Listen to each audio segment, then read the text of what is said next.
ایک سوال یہ پوچھا گیا ہے کہ درود پاک پڑھنے کی توفیق نہیں ملتی۔ تو آج کی جو ویڈیو ہے اس میں درود پاک کی کثرت سے محرومی کی چند وجوہات میں آپ کو بتاؤں گا۔ دیکھیں، گناہوں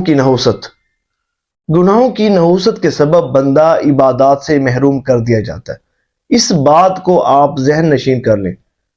دیکھیں، جب بندہ ایک گناہ کرتا ہے نا تو اس کے دل پر ایک سیاہ داغ لگ جاتا ہے۔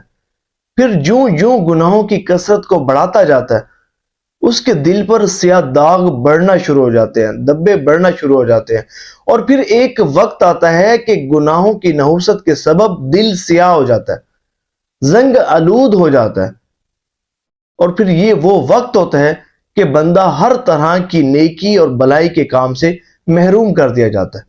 یہ جو خشوع خضوع کو نہ ملنا ہے، یہ گناہوں کی نحوست کے سبب ہے۔ دیکھیں، سب سے پہلے کیا ہوتا ہے؟ سب سے پہلے خشوع خضوع جو ہے وہ چھین لیا جاتا ہے کہ عبادت کرتے ہوئے مزہ ہی نہیں آتا، لطف ہی نہیں آتا۔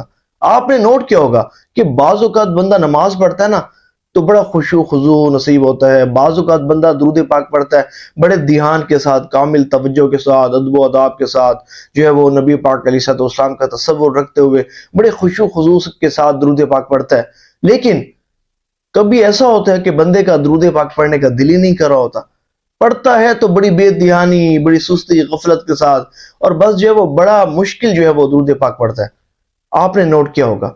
دیکھیں، گناہوں کی نحوست کے سبب سب سے پہلا کام خشوع خضوع چھین لیا جاتا ہے، اور خشوع خضوع تو بڑی دور کی بات ہے، گناہوں کی نحوست کے سبب تو عبادات کی توفیق چھین لی جاتی ہے، فرض عبادات کی بھی توفیق چھین لی جاتی ہے۔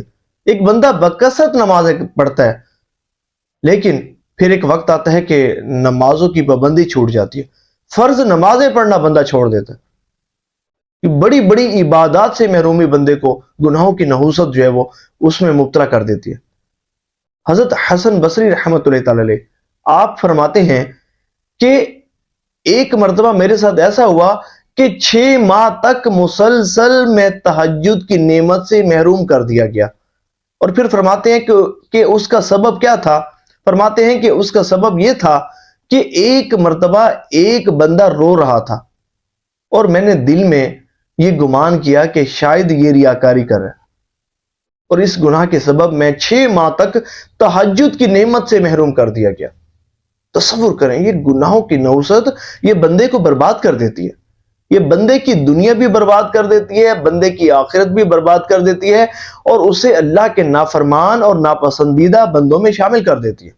گناہوں کی نحوست یہ بندے کو برباد کر دیتی ہے۔ بہترین طریقہ یہ ہے کہ بندہ جو ہے وہ سچی توبہ کرے۔ ظاہر ہے بندہ ہے، گناہ ہو جاتا ہے، فرمایا گیا کہ ہر شخص خطا کار ہے، حدیث شریف میں آتا ہے ہر شخص خطا کار ہے، لیکن بہترین خطا کار وہ ہے جو توبہ کرنے والا ہے۔ دیکھیں، گناہ سے بچیں، اور اگر بتقاضۂ بشریت گناہ ہو بھی جائے تو سچی توبہ کریں۔ ہو سکتا ہے کہ اگلا لمحہ ہمیں نصیب ہو نہ ہو، ہم اگلے دن زندہ رہیں نہ رہیں۔ سچی توبہ کی شرائط میں یہ بات شامل ہے کہ گناہوں پر سخت ندامت ہو، جس گناہ پر آپ توبہ کرنے ہیں اس پر سخت ندامت ہو، سخت شرمندگی ہو، اور اسی وقت گناہ کو چھوڑ دیں، اور آئندہ گناہ نہ کرنے کا پختہ عزم ہو۔ یہ 3 ارکان ہیں یہ سچی توبہ کے،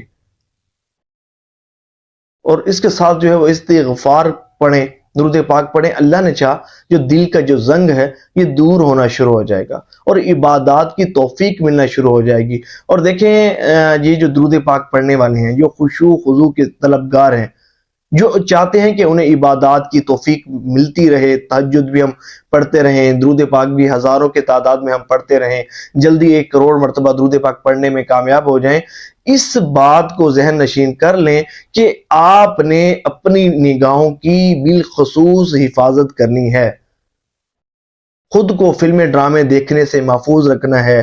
نہ محرم پر آپ کی نظر نہیں پڑنی چاہیے، نہ محرم پر آپ کی نظر نہیں پڑنی چاہیے۔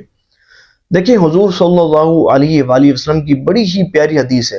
حضور صلی اللہ علیہ وآلہ وسلم نے ارشاد فرمایا کہ جس شخص کی نظر کسی عورت کے حسن و جمال پر پڑی اور اس نے اپنی نگاہ کو پھیر لیا تو اللہ تبارک و تعالی اسے عبادت کی لذت عطا فرمائے گا۔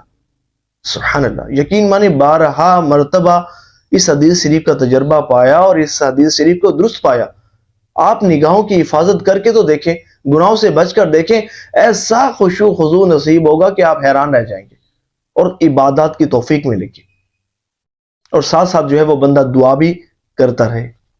اور ایک اور کام وہ یہ کہ درود پاک پر اگر آپ نا کنسسٹنسی چاہتے ہیں نا، تو بہتر طریقہ یہ ہے کہ درود پاک پڑھنے کی ایک تعداد مقرر کر لیں اور روزانہ اسی تعداد میں درود پاک پڑھیں۔ دیکھیں حدیث طیبہ میں آتا ہے کہ بہتر عمل وہ ہے جو مستقل ہو اگرچہ تھوڑا ہو، ایک تعداد رکھیں اور روزانہ پڑھیں۔ دیکھیں جو عمل مسلسل کیا جائے نا تو وہ اللہ تعالیٰ کی بارگاہ میں بہت مقبول ہوتا ہے۔ تو دعا ہے کہ اللہ کریم جو سنا اس پر عمل کرنے کی توفیق عطا فرمائے۔ ثواب کی نیت سے اس ویڈیو کو شیئر ضرور کیجیے گا۔